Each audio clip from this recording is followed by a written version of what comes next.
तो फिर किसी गरीब को पहनाओ, स्वयं पहनो, बच्चों को पहनाओ। सुंदर हार श्रृंगार ठाकुर का करो और उसी हार श्रृंगार को प्रसाद रूप में ग्रहण करो। लेकिन आजकल बाजार में जाएं, वहां खड़े, हाँ एक आज नया ठेला आया है, उस पे ये अटरम शटरम आहा सुगंध आ रही है, वहीं खड़े हो गए धमाधम धमाधम खाना प्रारंभ कर देते हैं। उस समय न कोई ठाकुर याद रहता है, न ठाकुराइन याद रहती है, न कोई इष्ट देवी देवता कुल देवता, न कोई पितृ देवता। इसलिए ये पाखंड है कि मिश्री तो भगवान को, और बाहर चाहे जहां खड़े होकर के मन किया वही उठाया और गड़गप, ये पाखंड है। इसलिए लंगर प्रसादा क्यों खाना चाहिए कि वो हमारे ठाकुर को भोग लगा है। और बाहर चाहे जहां पशुओं की तरह खाना पाप का हिस्सा बताया है। अपने बच्चों को ये शिक्षा दें। आप सुंदरकांड पढ़ते होंगे, सुंदरकांड की 17वीं चौपाई का दोहा क्या कहना है। जब हनुमंत लाल जी कहते हैं, मां मैं इतनी दूर से आपका पता लगाते लगाते भूखा हूं, मैं क्या खाऊं बताओ। आज का बच्चा क्या पूछता है ऐसे इतने प्रेम से कि मां मुझे क्या खाना चाहिए, मां मैं क्या खाऊं। और उस मां को देखिए, मां जानकी जो स्वयं भूखी है, स्वयं दुखी है, स्वयं पीड़ित है, वहां फिर भी कहती है रघुपति चरण हृदय धरी तात मधुर फल खाओ। ये हनुमान जो भी खाना वो रघुनाथ जी के चरणों को हृदय में धारण करके उनको भोग लगा के तब खाना, ये है सुंदरकांड। इसलिए पढ़ना है सुंदरकांड। ये नहीं कि आधा घंटा में झटपट झटपट जय हनुमान कर किया और फॉर्मेलिटी नहीं। सुंदरकांड जो आपके जीवन को सुंदर बना दे, जो आपके बच्चों का चरित्र सुंदर बना दे, जो आपके रोम रोम को और पुलकित कर दे कि हाँ सुंदरकांड ने मुझे कुछ सुंदर दिया है। सुंदरकांड तो सब कुछ सुंदर देने को तैयार है, कोई लेने वाला चाहिए।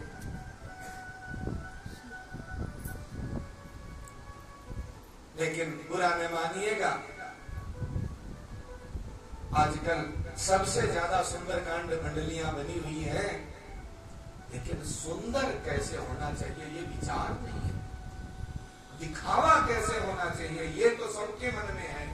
हम ज्यादा कैसे चमक जाएं, हम ज्यादा कैसे कर लें, लेकिन सुंदरकांड कहता क्या है।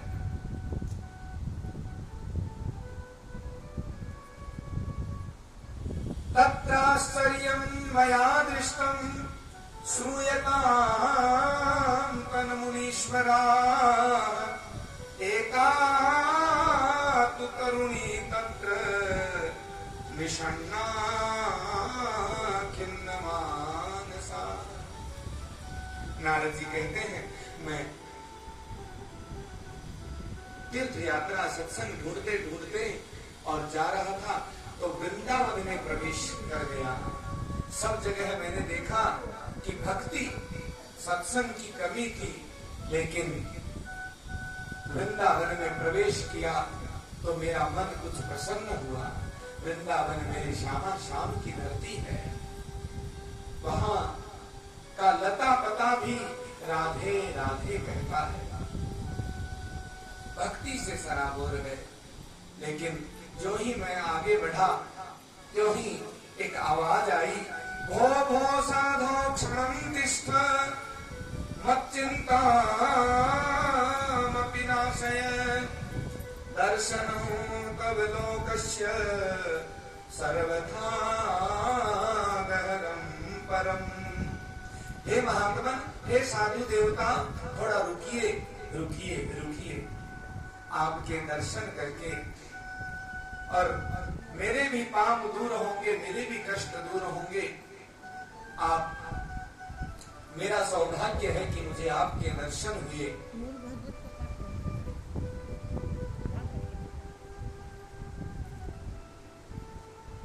नारद जी कहते हैं देवी आप कौन हैं? काशित्वम काव्यमौ चेमा नार्यः का पद्म लोचना। हे देवी आप कौन हैं? आपको घेरे हुए बैठी ये राजकुमारी सी रानियां सभी कौन है? और ये आपके पैरों के पास गिरे हुए बुजुर्ग से ये कौन है जो मूर्छित अवस्था में है? ये कौन है? वद देवी सविस्तारम स्वस्य दुःखस्य कारणम।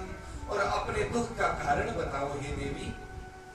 अब आवाज आती है बालो वाच अहम भक्तिरिति ख्याता इमौ मे तनयौ मतौ ज्ञान वैराग्य नामानौ कालयोगेन जर्जरौ। हे महात्मन अहम भक्ति, मैं भक्ति देवी हूं और ये ज्ञान और वैराग्य मेरे दो पुत्र हैं जो काल के प्रभाव से, काल मानी कलयुग, ये काल एक दिन सभी को बाधित करता है। किसी को गर्भ अवस्था में ही, किसी को जन्म लेने के बाद, किसी को युवा अवस्था में, किसी को वृद्धावस्था में, किसी को हंसी खुशी राजी चलते फिरते, तो किसी को रुग्ण करके ये काल कब किसको लील ले पता नहीं। भक्ति कहती है ये गंगा आदि सभी नदियां हैं, तीर्थ हैं जो मेरी सेवा में हैं, लेकिन फिर भी मुझे प्रसन्नता नहीं है। क्यों? कि मेरा जन्म द्रविड़ देश में, दक्षिण भारत में हुआ। उत्पन्ना द्रविड़े साहम वृद्धिम कर्णाटके गता क्वचित् क्वचित् महाराष्ट्रे गुर्जरे जीर्णतां गता। दक्षिण भारत में मेरा जन्म हुआ, कर्नाटक में फिर मैं और बढ़ी, कुछ कुछ महाराष्ट्र में भी बढ़ी, लेकिन गुजरात में आते आते जीर्णतां गता, मैं जीर्ण शीर्ण हो गई। भक्तमाल में नरसिंह मेहता नानी बाई की कथा आती है जो गुजरात के थे। सुदामा जी की कथा आप सब लोग सुनते हैं 7वें दिन। सुदामा जी उसी गुजरात की धरती के थे। जिन सुदामा जी से भक्ति को भगवान ने आगे बढ़ाया, वो कलयुग में जीर्ण शीर्ण होती जा रही है। कलयुग में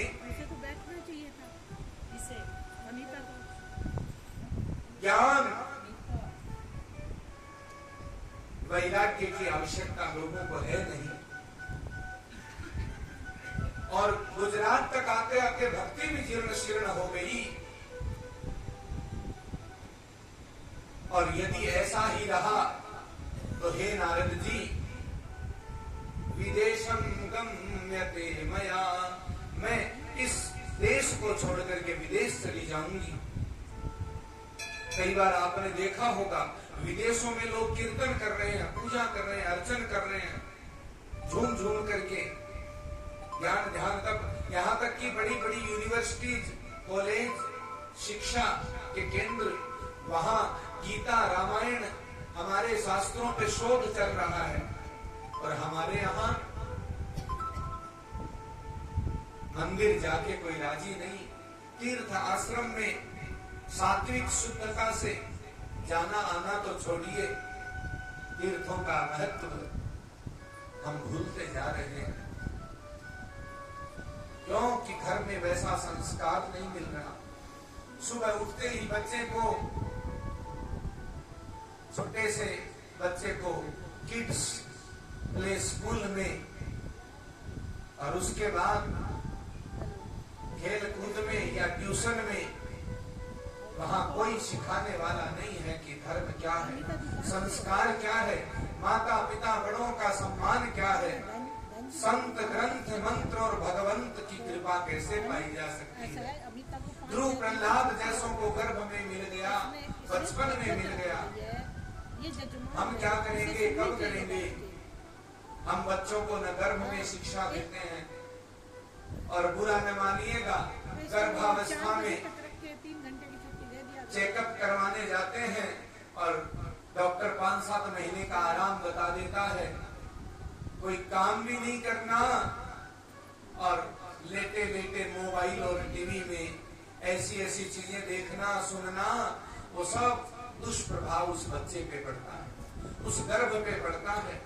और फिर कहते हैं बच्चा ऐसे कैसे हो गया, इसको क्या हो गया। इसलिए लेकिन इसके पितरों का उदार एक एक क्षण का, एक एक कण का प्रभाव पड़ता है। हम घर में बच्चों को क्या खिला रहे हैं, क्या ला रहे हैं, कहाँ से ला रहे हैं, कैसा ला रहे हैं,